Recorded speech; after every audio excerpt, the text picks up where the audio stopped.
जय शिवराय. अरे एवढ्या घाईत कुठे निघालास?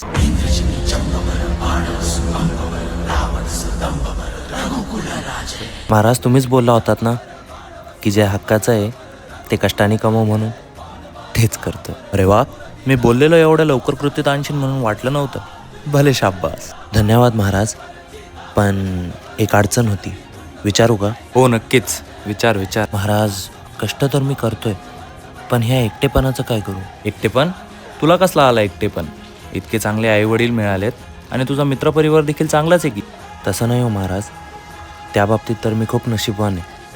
पण मी त्याविषयी नाही तर कामामधल्या एकटेपणाबद्दल बोलतोय. कारण ह्या क्षेत्रात खूप सारे जण नसल्यामुळं मला पाहिजे असा सल्ला किंवा मदत मिळत नाही. त्यामुळं कितीही काही केलं तरी शेवटी मी एकटाच पडतो. आता तू वाटच अशी निवडली आहेस की त्यात तुला अडथळे तर येणारच.